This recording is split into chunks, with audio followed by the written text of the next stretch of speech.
Welcome back to the Herbalist Hour. Today, I'm incredibly honored and excited to have on Yulia Graves. Welcome to the show, Yulia. Thank you for having me.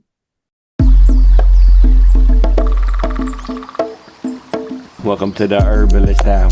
This is where community gather, merging the power of people and flowers, the sweet and the bitter to the salty, the sour. Umami, it's time for the Herbalist Hour. Yeah, this is going to be great. We've never met before. So, as we were talking about pre-show, it's always better in person to hang out with folks. But, due to the miracle of Zoom, if you will, it's nice to at least get to know you this way. Where are you calling out in the world today? From the North Fork of Long Island. Yeah, I know you have roots in New York City. I want to say you used to teach classes there. You probably still do. From the research I've done, you were born and raised in Germany. I want to say you live full time somewhere else, which you could tell us about. But our good mutual friend Kelsey Barrett, herbalist Kelsey Barrett, said that you were one of the main influences on her and her work. And I was kind of talking to her about you, Yulia, before the show, and Kelsey said her mind gets to such a clear space when she's making her flower essences that there's no human imprint. It's like a direct transmission from nature.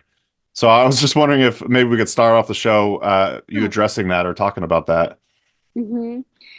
Yes, so I work with plants.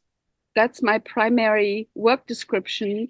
And then it translates into all the forms in which plants are used in healing, which can be, in herbal work as flower essences, homeopathy, aromatherapy, or even spiritual healing. I do all of it. And one thing that I really am adamant about in the process of flower essence making is for people to have enough mastery over energy and energy flows that their own, afflicted emotions and stuff don't go into the flower essence in the process of making. The same is true actually when people make herbal tinctures, and I've seen horrible scenes at certain herb schools that reminded me of being in a butcher house, the plants being butchered and just stuffed into jars. And this is not how you make medicine. Medicine has to do with mastering your own energy and keeping your own negativity out of the bowl and out of the jar, and creating a sacred space in which the miracle of the five elements coming together in harmony to make wonderful medicine to bless and purify the being you're going to be offering it to, where that can happen. And people don't understand. They drop that part. Everybody runs around and wants to be like tribal and elders and whatnot. But that was actually the main piece, and that gets dropped. And that's a pity. So how do we work on that if we're wanting to, say, make a tincture or flower essence beforehand? Is there any sort of exercise that you recommend folks do to get into the correct headspace? Well, I mean, first of all, don't make medicine when you're disturbed, you know? So I think it was whoever it was in Ayurveda, there's a saying, if you're upset, don't eat, because the body can't digest properly. And I would say, well, if you're upset, don't make medicine. So Dr. Bach, who's the father of flower essence making, he talks about that. He would rise in the early mornings, do prayers, dress in all new white clothes before going out and gathering the flowers. There was really a sacred process. I don't recommend any particular thing because I want to honor that people have different spiritual traditions and paths. So it's whatever you practice. So I practice meditation. So I have a huge training in emptying my mind of thoughts and emotions, becoming very neutral, and in visualization, creating a protective shield and container in which I place the bowl. So, but in the end, it's whatever works for the person. Yeah, so one of my original herbal mentors, Howie Brownstein, taught us how to wildcraft in the Pacific Northwest, and he created this thing called the wildcrafting checklist. And I want to say it's like 19 bullet points of all these different things that you should be on the lookout for before you wildcraft a plant. And one of them is actually state of mind, Yes. which is kind of what you're referring to right here. And I just really appreciate that about your work. But I would like to go further into, say, flower essences. I want to talk to you about doctrine of signatures as well. But before we do that, typically how we start these shows is we like to learn about the herbalist origin story. Just kind of curious, how did you get onto the plant path?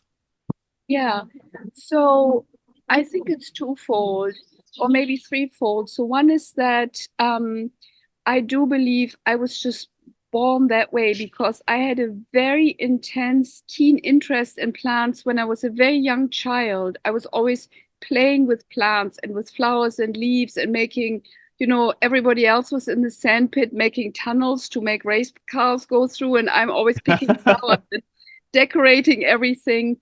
And I had very deep observation of nature. I would just sit there and just gaze at the plants and observe the seasons, which is not what you expect from a 3-year-old. So I would like to say it's like I came with that. And then I came into a family where my father was a very avid gardener. We had everything in the garden. We had every single imaginable fruit that grew where I grew up, some veggies, and a profusion of flowers. And my father left the garden wild. We were like the anger of the neighborhood because I'm talking in the late 60s, and my father was not a hippie. He's born 1914. He was really not a hippie. But we had a wildflower lawn, That's and so I learned a lot from him about plants. And then my mother, because this was fate, she didn't want to train as an herbalist, but after the Second World War, people didn't have a choice. You took the kind of apprenticeship that was open at all, and hers was to be trained as a drugstore clerk, a druggist. And they had to train in herbalism. They had to press plants. They had to learn plant identification, living plant, dried, adulteration risks, how to make blends, how to weigh, and all of those things.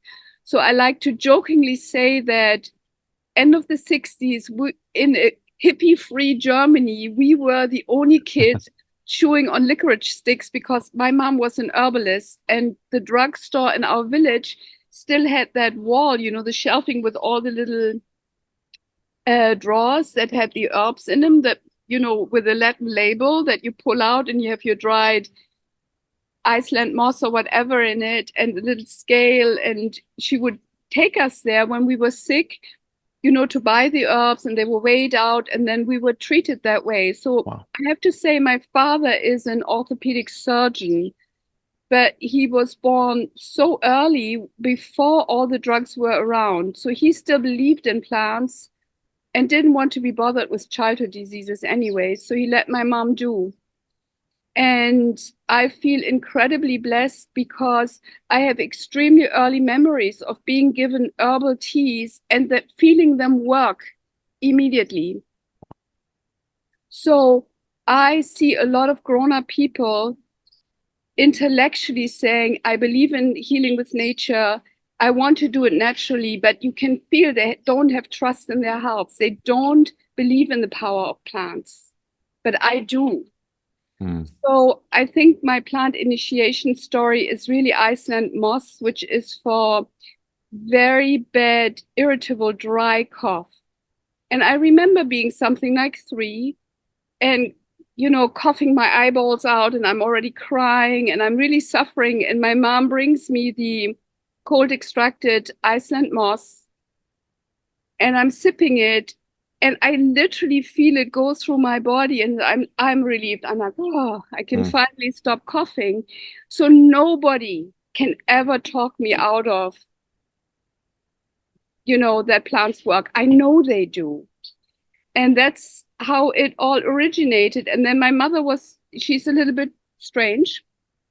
So she somehow thought it was the thing to do, that wherever we walked, whether from the time I could walk and talk, she would give me lectures on herbalism. we'd be standing in the meadow, and she's like, this is dandelion, the Latin is Taraxacum officinalis, the dried, cut, and sifted roots are in commerce. They're relatively cheap. You combine them with this. I mean, she just spouted out everything she learned in her training, which is totally inappropriate for a young child. And my sister would have none of it. She had no patience. I loved it. I soaked it all up because I just love nature. And so by the time I was a teenager, I was a trained herbalist without knowing it, and had really bad confrontations with some of my classmates because I'm like, oh, you have that disease, you do XYZ with plants. And they would like insult me and attack me. And then I went on to medical school and it all got even worse, you know? So there was very big culture clashes because I grew up in a random bubble, ideal for a child that loves plants and wants to learn how to heal with plants. And so I'm very fortunate that way. And that's my origin story as an herbalist. Just a quick break from the show to let you know about our herbalism freebies. So if you'd like to get a bunch of ebooks, herbal community discounts, videos, audio lessons, all the above and more, you could go to HerbRally.com, and at the top of the navigation menu, you're going to see a button that says freebies. So when you fill out that form, you're going to be signing up for our email newsletter, and in exchange, you're going to get a ton of herbalism freebies, and you're going to love the email newsletter because it updates you on herbalism events, new YouTube videos, etc. So I know you're going to love it. So thank you so much. And now back to the show. Thank you for sharing.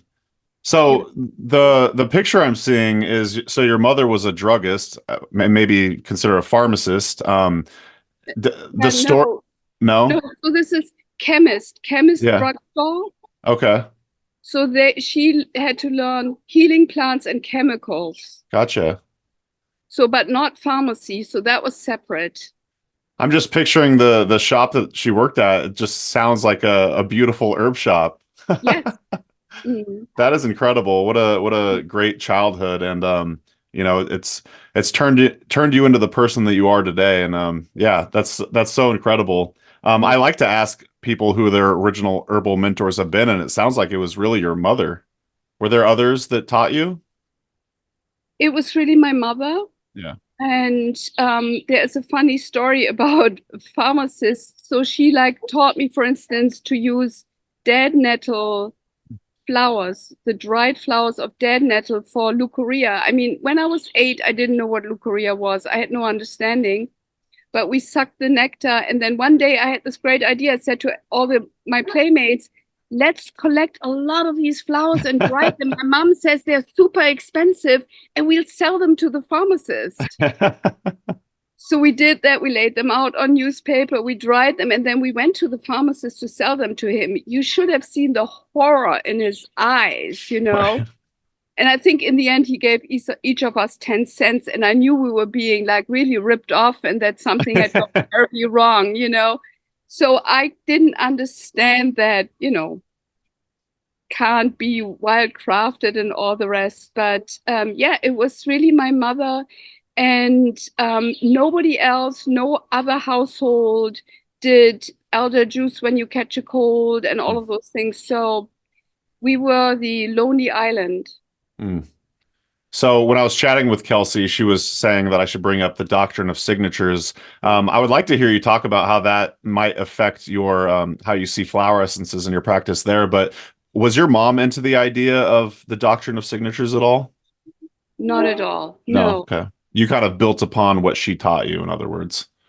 So I learned straight up herbalism. That's this plant cures this ailment with what we call energetics now, except, and I teach that, you know, when I say like the one piece of energetics that survived the Second World War in Europe was the differentiation between dry and wet cough, right? And there was no mention of doctrine of signatures, right?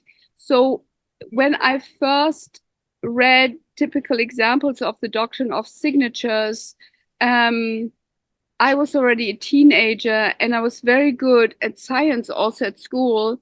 So I was very artistic. So I had two minds, the mind that loved the idea and the mind that thought it was absolutely ridiculous. Mm.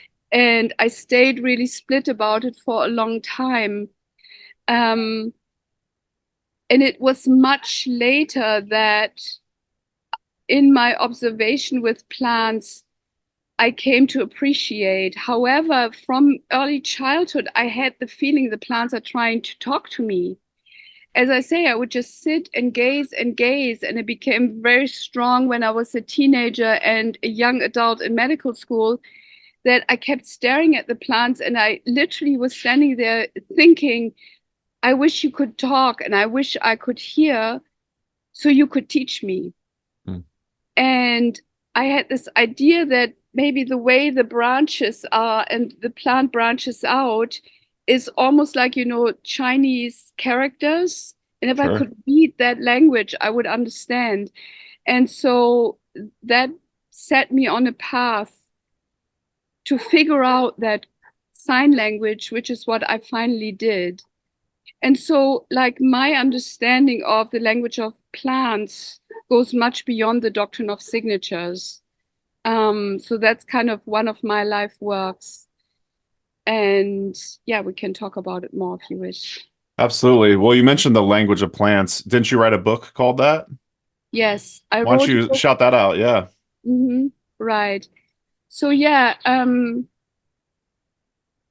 14 years or so, somebody asked me to write a book, hearing me teach, saying, why don't you write a book about plants? And first I had something else in mind, and it was already half written, and I chucked it out because I felt that the plants really wanted me to talk about the language of plants, because I felt that I was maybe at that point the best person in the planet to synthesize something from all the different sources. So what we had up to then was the medieval idea of the doctrine of signatures, that certain plants, not even all, have one sign that points to, say, an organ specificity. And then I saw similar references in, say, Ayurvedic books, Chinese herbals, and things like that. But it was always like, oh, yeah, that's ridiculous, though, And what really struck me is that no matter where I was, I also spent time in Africa, in Haiti. The traditional healers thought the same science meant the same thing. So that's also why for my book, The Language of Plants, I dropped the title Doctrine of Signatures, because that has a medieval connotation. I felt that it was something much larger. I chose the language of plants to signify really a universal code in which plants, no matter which continent they're on, no matter which climate zone, no matter what your cultural background and hang-ups, they tell you, hey, here is what we heal. And I came to understand that it's really, this phenomenon of analogy in the cosmos, as above, so below, as in the microcosmos, so in the as in the macrocosmos, so in the microcosmos, that, if the plant has a body and you injure it and outpours a red liquid, and here I get injured and outpours a red liquid, that by force of analogy, the plant is saying, hey, I'm not dying, I can congeal, I can stop the blood flow here. So I can help you, I can teach you the same thing. I'm a plant for bleeding and blood.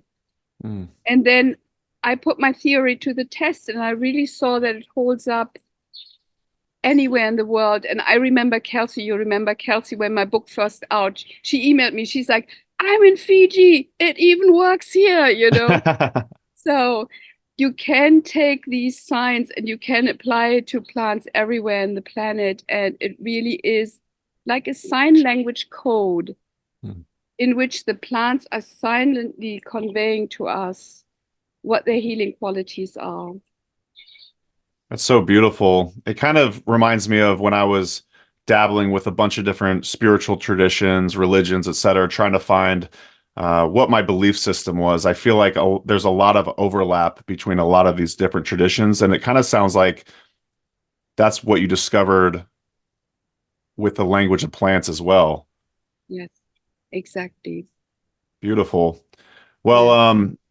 yeah, so I heard that you've practiced months of silent meditation, perhaps even years of silent meditation. I would like to hear about that, but I also am kind of curious before we get into your meditation practice, when you were sitting with those plants, just hanging out with them, trying to figure out their pattern, it doesn't feel like you were rushed or anything. You weren't like frantically trying to figure this out. It sounds like you were incredibly present with these plants. Would you say hanging out with the plants when you were a kiddo was maybe your first form of meditation?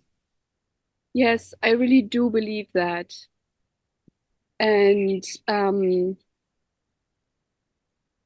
because I was trying to observe so much, and I'm looking here at this beautiful birch in front of me. I was actually looking at the neighbor's birch a lot, and so much that it stopped my cursive mind, the chatter in my mind. It was involuntary, I would say, Mm. and it was a meditation. It's being present with nature. So that links in with the Buddhist Asian concept of nature of mind a lot. Yeah. Mm. Yeah. Did you have more to say about that? Did I interrupt you? No, you didn't. Okay. Would you like me to say more? No, no. Let's hear about, well, what traditions of meditation are you currently practicing, and what was it like to go on these month-long silent meditations? Hmm. So I started with so currently I'm practicing Tibetan Buddhism. Before that I did Vipassana. Hmm. And before that I did another form of meditation, even from when I was a child, from the time I was 11.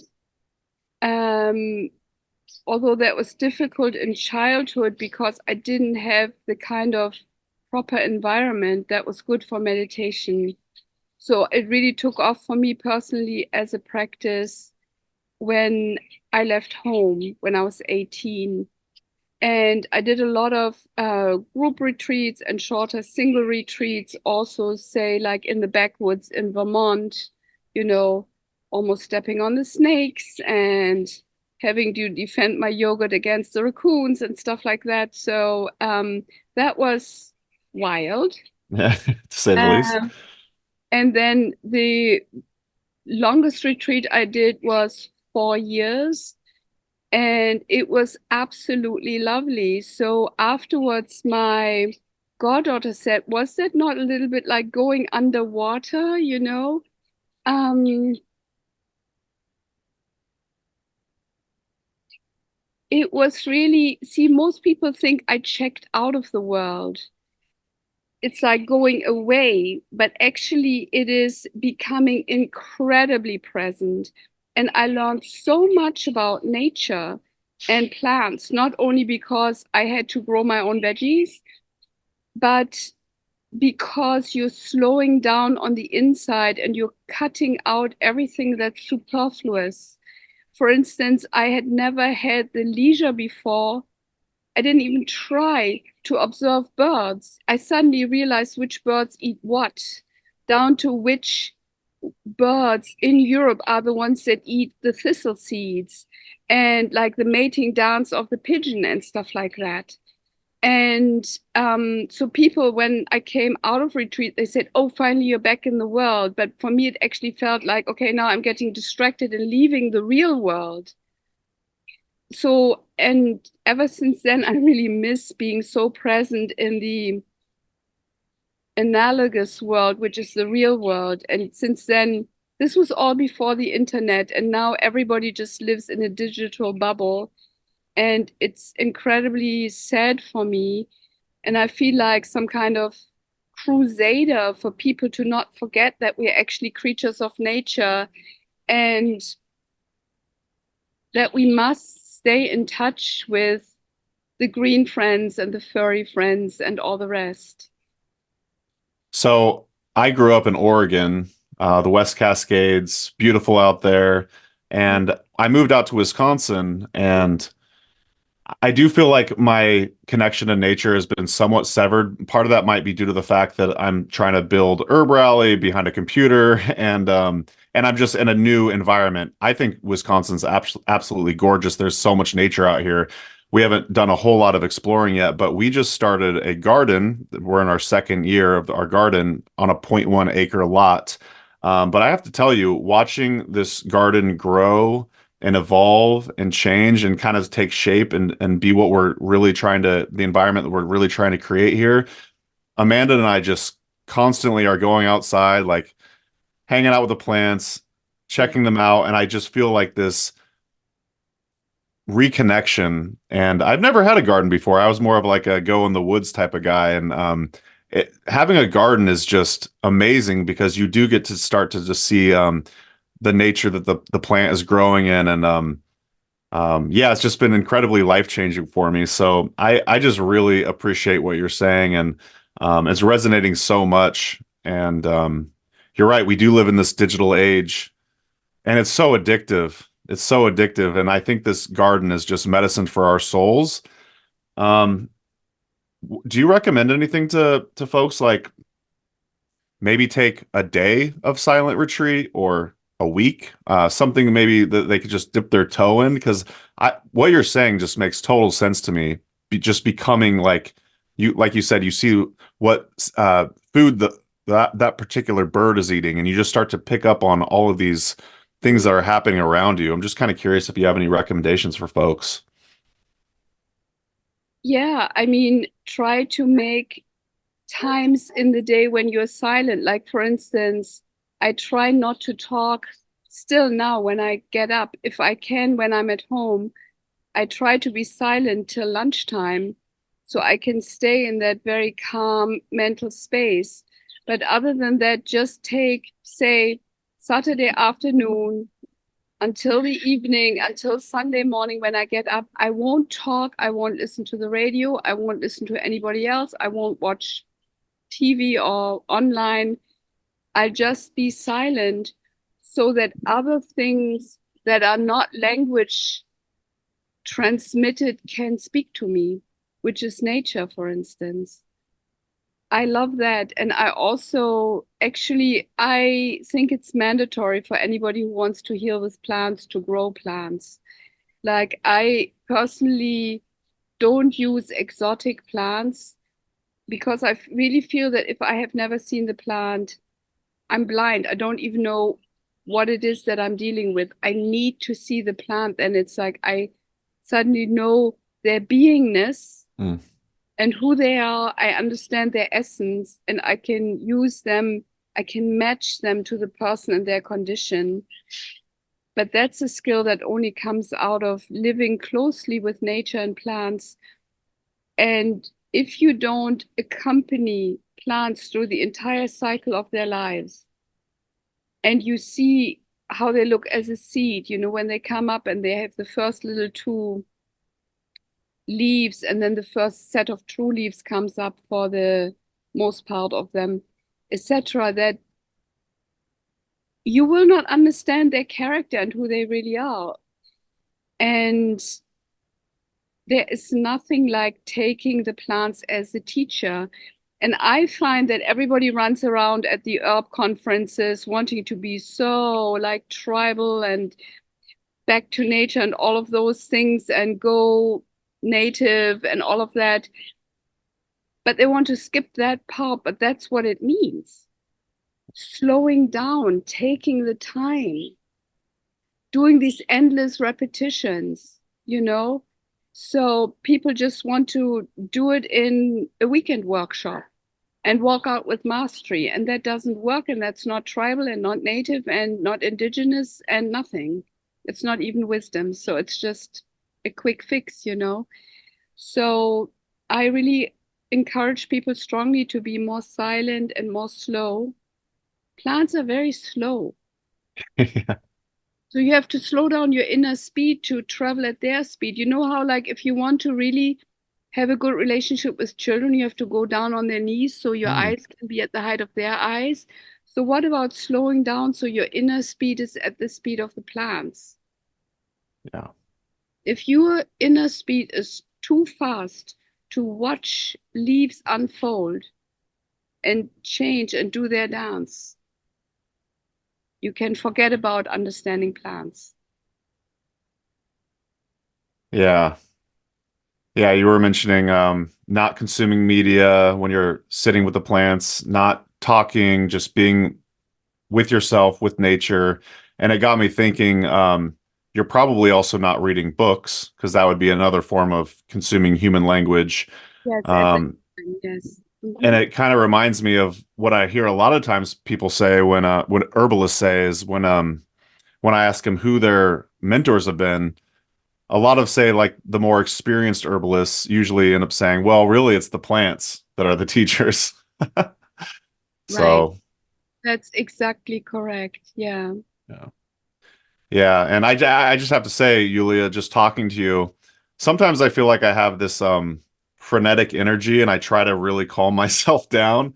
Yeah. And I don't need to fill the gaps of silence with immediate chatter. Like I'm still learning how to be a good interviewer, and I feel like just talking to you is helping me slow down, gather my thoughts, and then actually be more in turn, it's making me a little, well, not a little, a lot more present. And, so I just appreciate that. So thank you.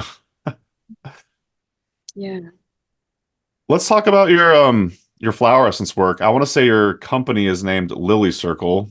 Correct me if I'm wrong, but how do you explain flower essences and how they work to a total newbie? hmm So I say that flowers are the most emotional, expressive part of a plant because they have wonderful shapes and colors that talk to us emotionally and wonderful scents, and that you can make them into medicine that very directly affects our emotions. So that I want to choose to work with the flower essence when I want to heal emotional states, distorted emotions such as anxiety or jealousy or neediness or things like that. So the work that you do, are they strictly with plants in the Liliaceae plant family? No, Okay. I've worked with plants all I work with all the plants. It's just that one of the flower essence systems that I have developed, the Lily Circle, um, is only the Liliaceae family. And that was also only in the old nomenclature. Now that it has changed, that has been, subdivided more than Sure. any of the other families. So, Damn botanists. yes, damn botanists. So, what I came to me as a vision is how I could use these essences to create a medicine wheel, a wheel of life, to create an essence that helps transform the obstacles at any of the given points in life or cycles within life. And at that point, when I started out, I really thought you could do that for any of the botanical families. But I later realized that that's not true. It works best with the lily family because they are great gynecological remedies. And so they give you flower essences for things like conception, pregnancy, and birth, which, for instance, the thistle family doesn't do. So I also made another kit, the spiritual warrior essences for defending yourself in a hostile environment with the thistles, because they have, as a plant family, have another genius. They have a different gift. For instance, the mallow family, down to linden as a tree being part of it, they're, mucilaginous. So they're always like making everything smooth and softening your emotions. So every botanical family has their own genius, which that's part of, the plants have been my teachers and trying to really understand and put it all together. And also people want to become herbalists very fast. It takes a long time. In the native communities, you were trained from childhood, which in my case luckily happened that way because the field is so vast and it takes so much time to observe. So now I'm 58. I can go back to the oak trees that I've known since childhood, and I can see that basically they look like they didn't even grow. So it's only like in relationship to my own lifespan that I'm starting to appreciate their lifespan and their growth cycle. It's like somebody could have told me that as a child, blah, blah, blah, but I would not have been able to understand. Yeah. So we really need to give it a lot of time. Yeah. Yeah, it reminds me of, what is that, Lord of the Rings, when the trees get done talking to each other, they're like, "Oh, we just finished saying good morning," and it was like a week long. Yeah, exactly. I'm curious. I've never heard it put the way you put it.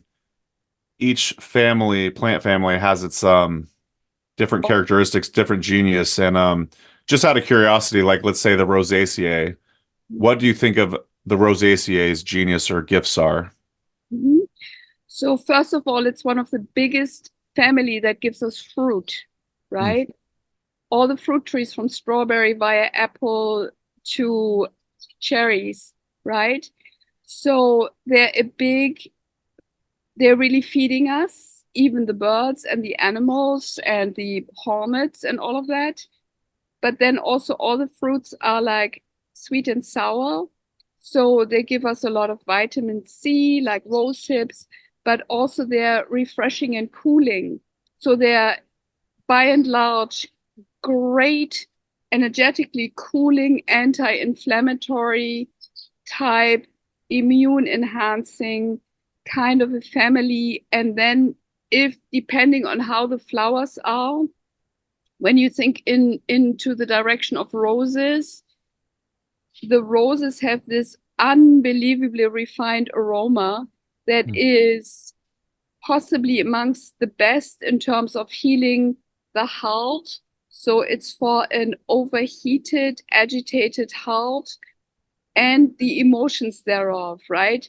The fragrance, but then also the tea of the petals.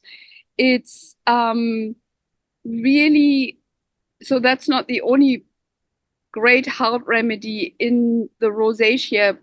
The most archetypical is maybe hawthorn, flowers, leaves, berries. But it really has to do also with being fully in our bodies, fully incarnate. That maybe explains too much of a teaching. Maybe we can do that when I'm teaching. However, when we are fully in our bodies, or to be fully in our bodies, we have to be fully in our heart, from there branching out.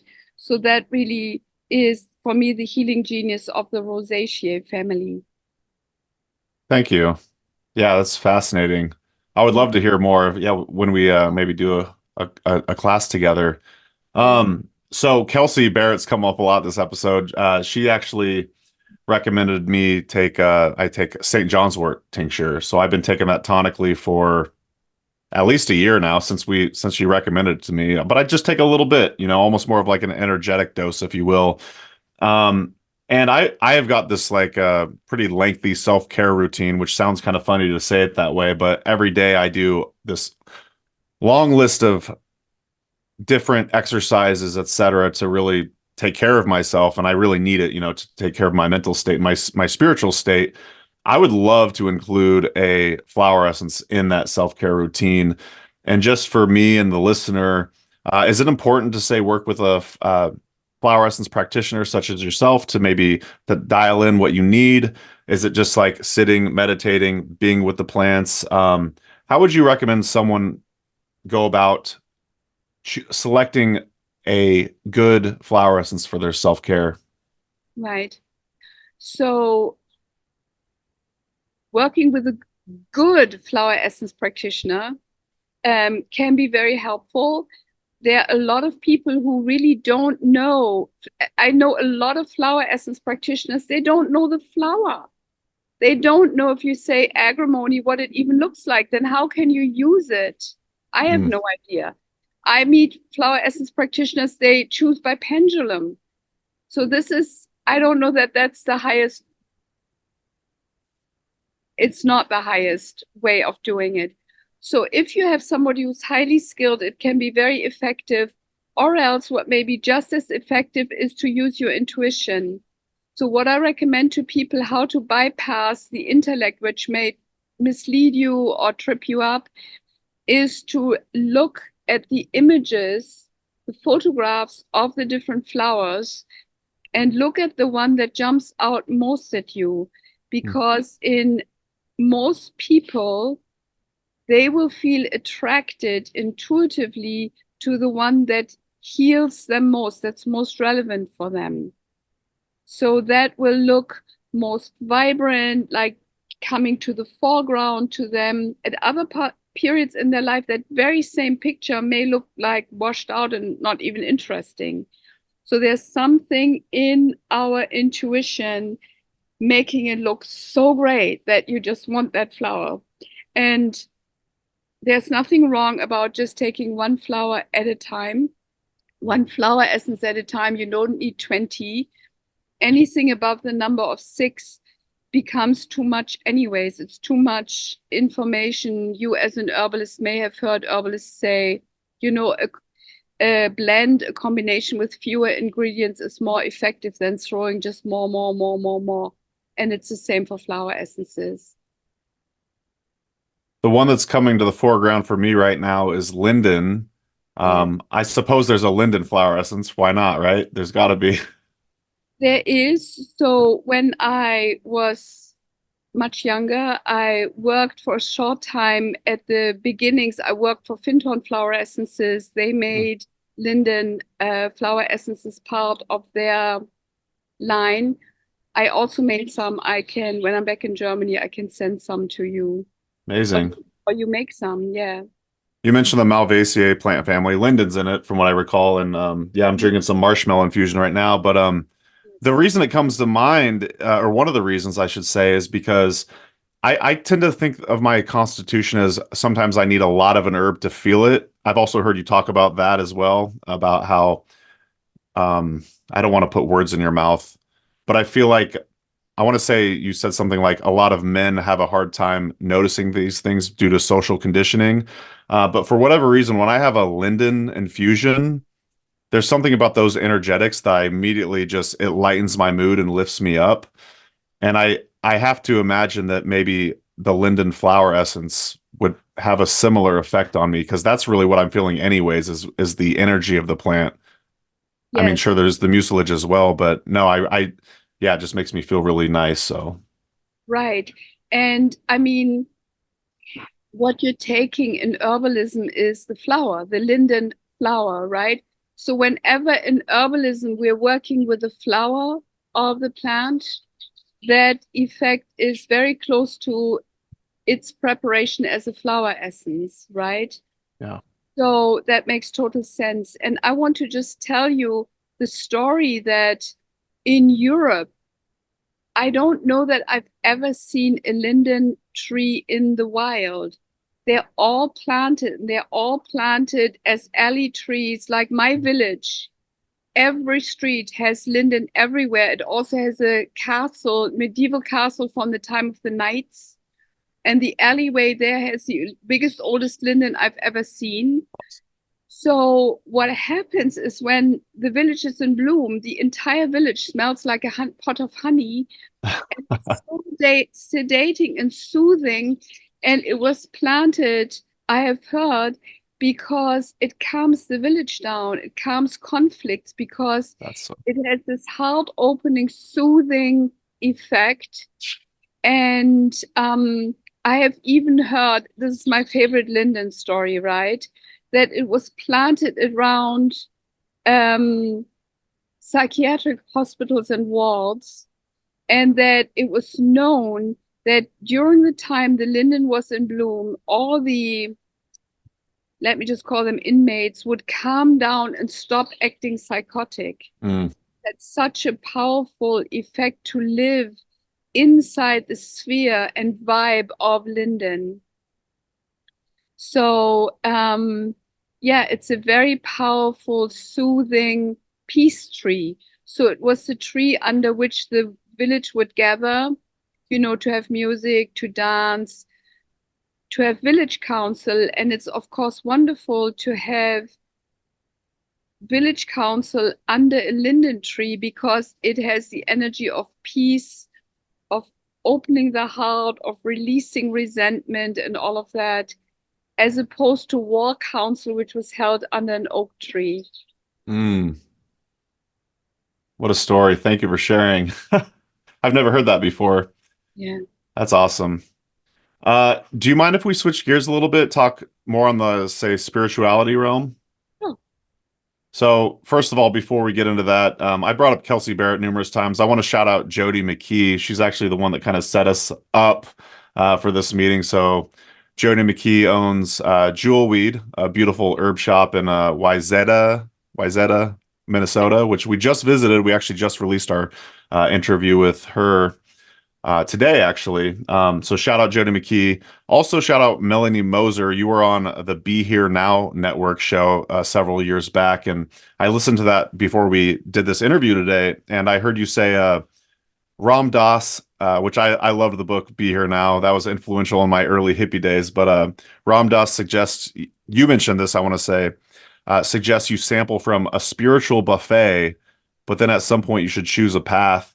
And listeners have heard me say this before, but I was raised in a atheist home. I was the only one who had any sort of spiritual bent, besides my brother nowadays does. But by and large, I was raised atheist, but I always prayed. I always sampled from various spiritual teachings. I feel like I was really into Hinduism, Buddhism, Sikhism, Christianity, Judaism, all the above. And just when I heard you say that, it really appealed to me. But then you also say at some point you should choose some sort of path. And I was just kind of, or maybe that was Ram Dass that said that, but I was just wondering if you could speak to that a little bit. Mm-hmm. Well, it's like different spiritual traditions are different paths, like all roads lead to Rome. So if that's true, Rome is at the center. That's universal ultimate truth. And then if the routes all come in from a different angle, you can't approach from all different angles at the same time. You have to do this one road. Well, I'm choosing this road to Rome. And what I'm really trying to say with this analogy is like, how can you go deep if you're practicing different styles at the same time? Because the depth of spiritual practice comes from repetition, right? So now people do all these more mind-altering drugs to really reach that trance-like state where you're like in the zone, and you can only reach that through spiritual practice and discipline if you're using the same technique over and over again. So it's really a question of discipline and mastery. And these terms are very unpopular in an instant gratification culture. It's like, why should I wait? A friend of mine, a Buddhist nun, she once was asked to lead a meditation retreat on a cruise ship, which she begrudgingly agreed to.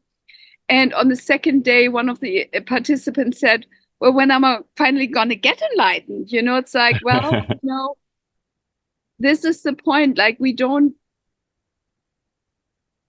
there are instant techniques for instant enlightenment in spirituality, but you have to be amazingly advanced and well-trained to even put them into practice. It's like if I told you now, why don't you jump a triple salto from the standing position and land on your 2 feet? That is humanly possible, but only after mind-blowing amounts of discipline and repetition and practice. And it's exactly the same with spiritual practice. And so I'm saying the same is like, come on, we all understand that it takes 20 years of arduous practice to be a world-class pianist. Why would it be different for being a yogi and yogini? Why would it for something higher than playing the piano. Why would it be different? And you can only do that if you stick with piano rather than playing a different instrument every day. So this Oh, is that's so good. Sorry, I interrupted you with my laughter, but that's that's just wonderful. that was amazing. Yeah. So I have to imagine you settled on a path. Is it Tibetan Buddhism? Yes. So I also come from a background of an atheist family. And so for me, the Buddhist path, which is one that does not focus on a god, goddess, or divinity, but more on the aspect of inner practice, suits me very well. Hmm. Well, it's just like the choosing what flower essence. I do feel like I've reached a point in my life where I'm almost 40. I'm still kind of just toying around with, various modes of spirituality. And I feel like I have reached a point where I'm like, I think I should just settle on something. And I didn't really know why, but the way that you explained that makes perfect sense. Mm. Um, yeah, so I'm gonna have to marinate on that a bit and yeah, just for my own personal growth, maybe settle on something. But I would like to talk to you about are you doing good on time, Yulia? Okay. I'd like to talk to you about the work you do with the Haiti Natural Clinic, and this kind of goes with the whole spirituality thing because I've also heard you mention on that same show spiritual growth can happen through helping others. Yes. And obviously that's a big part of your service work. So would you mind talking about helping others, volunteering, and how that helps grow your spirit, and also tie that in with the work that you do with the Haiti Natural Clinic?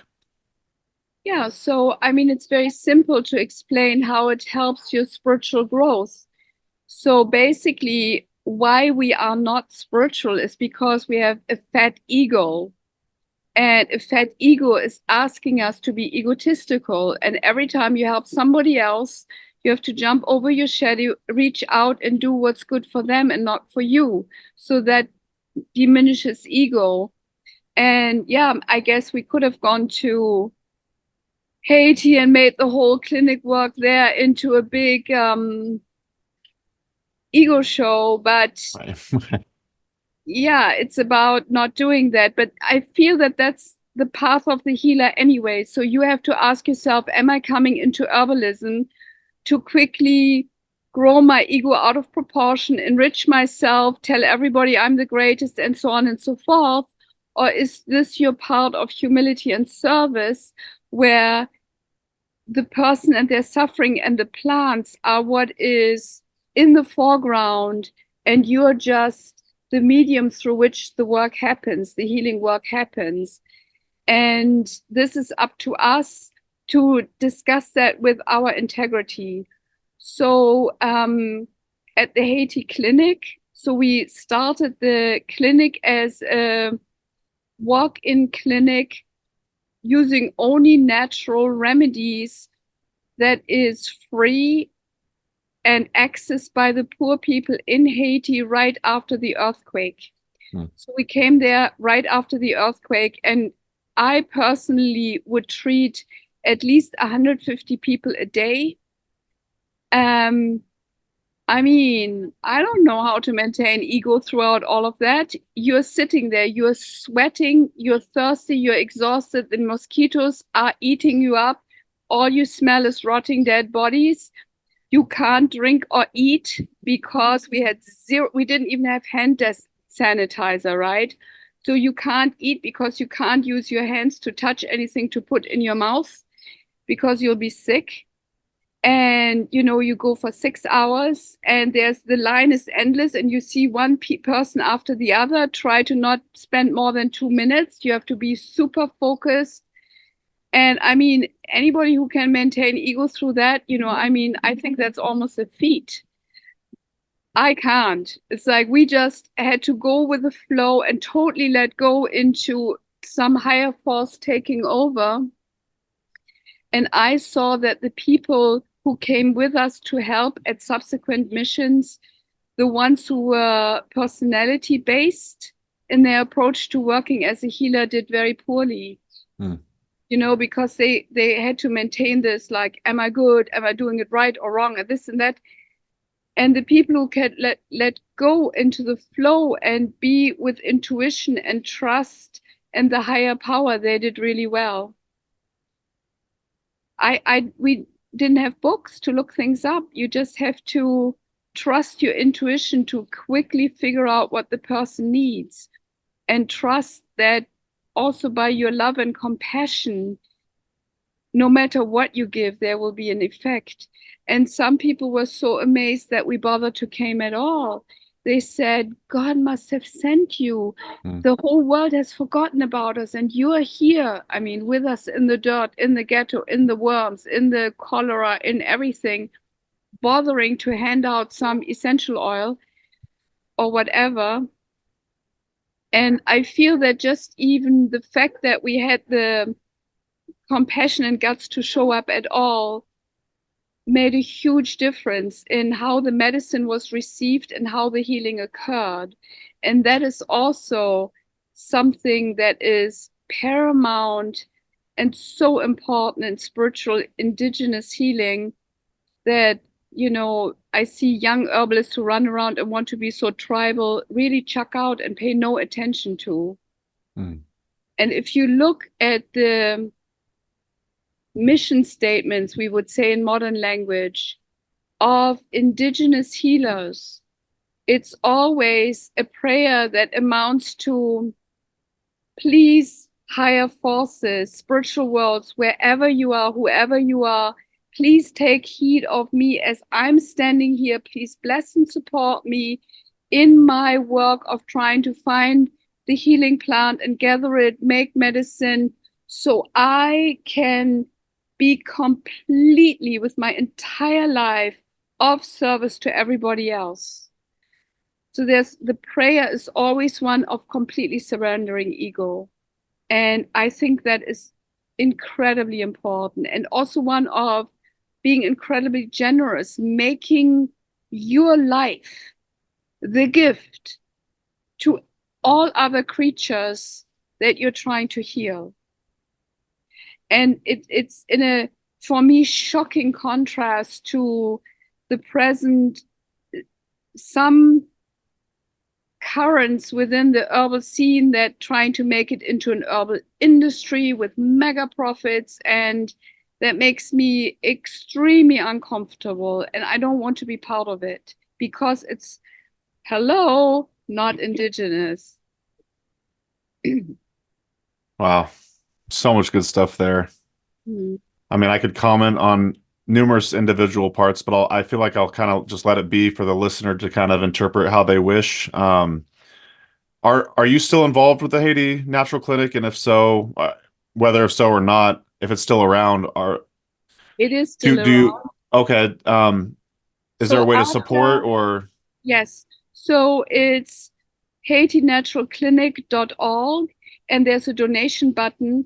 So I'm not doing very frequent newsletter updates because the situation in Haiti is probably the worst in the entire planet. Poorest country in the world, highest gang violence. There's not even an existing government anymore. They're trying to somehow bring it back to somehow work. Nobody sees how that could even happen. There's so much gang violence. People are like, is the clinic open? And I have to say, like, yeah, whenever the density of bullets flying in the air is low enough that you can walk across the street, people come to the clinic, So it's not like they're opening hours or opening days. It's like literally when the minute there's no shootout and people can make it there, they go. And it keeps on changing so much. And we had to, since my last update, when I said we called ourselves mobile clinic, we didn't mean that to mean to constantly move around. We had just moved again. Since then we moved again. I'm saying we are just, we haven't been able to be there in, I think, over 5 years, because it was no longer possible to make it from the airport to the clinic without being shot, mugged, and kidnapped. So by now, for a long time, it's not even possible for an airplane to land Oh my because goodness. it gets shot out of the air. And so we are sending money whenever there's any route at all that something can be mailed. We're mailing supplies. You can donate cash or supplies, like essential oils, herbs, whatever. We take leftovers. We take things that are not good enough for, the Western culture. We somehow get it there. It somehow gets handed out. Wow. And it's just a real compassion practice, and people are so appreciative because, again, it's like nobody else is there anymore because it's too dangerous. And we can only do it because Jimpa, part of the founding team, he is from Haiti, and between his old neighborhood and family members and friends, there's always, like we can always have somebody somewhere on the inside who can help and nudge it along. Otherwise, we would have had to give up a very long time ago. Yeah, please support, dear listener. That's HaitiNaturalClinic.org. Wow, I had no idea the situation was so dire there. Yes. My goodness. Well, let's help how we can. Sweet. Well, this has been a very enlightening conversation, Yulia. I've got one more question for you if you got the time. Mm-hmm. So the way you wrapped up that show on the Be Here Now network was the last bit of advice was trust your heart, which was very resonated with me. I feel like that's how I try to live my life. Good things have usually happened when I follow my heart instead of constantly pushing it away. And I was just hoping you could kind of talk about a lot of this chat today has been about intuition. I want to say it's kind of in a roundabout way, but what does trust your heart mean? And maybe just tell the audience members of the HerbRally audience, like why should they trust their heart? Right. So in all indigenous cultures, all native people agreed that our mind is in our heart, not in the brain. That notion is very modern, and it came from scientific-based, I should say materialistic, reductionistic-based modern medicine. And everybody trusted their heart because that's where the true intelligence, not intellectual and possibly misleading intelligence, is housed, but our emotional, social, holistic truth on a more deep and profound level type of intelligence and sensitivity is seated. So I do think that our times more than any other, especially now with the advent of artificial intelligence, we need the actually heart intelligence, sensitivity and intelligence from the heart. And that's why I would like to remind people, drop out of your head, one story down to the heart and start living from the heart and trust that and use that intelligence. So well said. Mm-hmm. Well, dear listener, you can learn more about Yulia and her work at lilycircle.com, HaitiNaturalClinic.org. Definitely check out the book, The Language of Plants. We'll leave links in the podcast show notes. Yulia, thank you so much for taking the time. This has been super enlightening. I'm stoked to re-listen to this one for sure. Yeah, thank you very much. I've really enjoyed talking with you, and I'm really looking forward to doing a podcast class, something else with you in the future. And I'm sure you're going to put a link in the show notes for that as well. Absolutely, will do. Also got to shout out and thank the birds for joining us, really set the tone and the ambiance for the episode. And thanks to Amanda for editing as always. And thanks to you, dear listener, for tuning in. We'll see you in the next episode of the Herbalist Hour. See you. Thanks so much for watching today's episode of the Herbalist Hour. If you enjoyed it, please give it a thumbs up. And if you want more great herbal content, be sure to subscribe to our HerbRally YouTube channel. If you enjoy these Herbalist Hour episodes and you'd like to join us live, you can do so by becoming an HerbRally Schoolhouse member. Learn more at herbally.com/schoolhouse. And if you want to get your first 30 days for free, use coupon code YouTube30 at checkout. So our HerbRally Schoolhouse members get access to exclusive video classes, monographs, and a lot more herbal community discounts, along with joining these live Herbalist Hour interviews. So one more time, herbally.com/schoolhouse. Enter coupon code YouTube30 at checkout to get your first 30 days for free. All right, we'll see you in the next episode, and take care.